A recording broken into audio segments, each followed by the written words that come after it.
Retirement's much, much more difficult than I thought it would be. It's very, very difficult because all of a sudden you go from a place where some people had faith and confidence in you to a place nobody tells you that they have faith and confidence in you anymore. And you only have time to think about that and ruminate about that.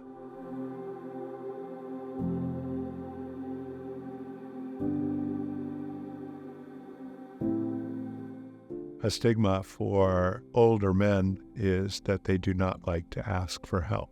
It just shows weakness and thus failure.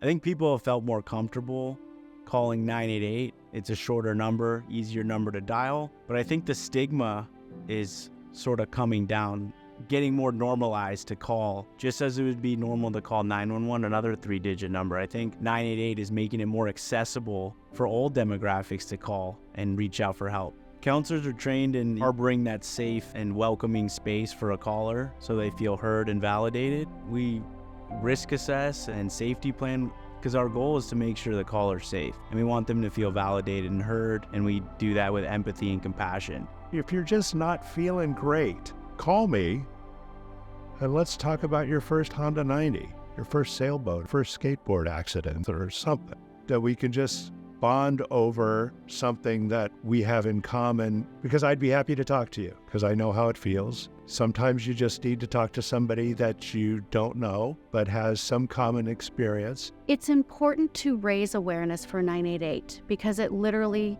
can save lives. Every time we spread the word of what it is and what it can do, that is one less person that loses their life to suicide. One less person that has to struggle alone in the middle of a crisis, and that is one more person that has access to care.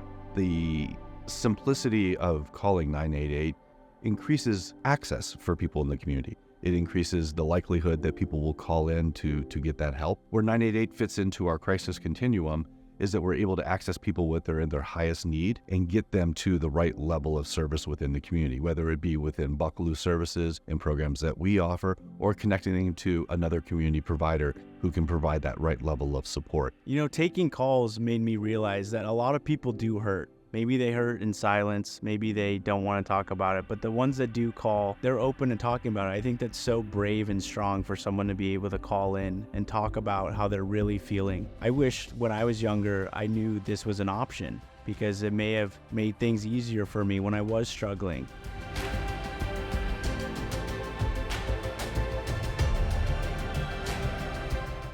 I don't need to know them.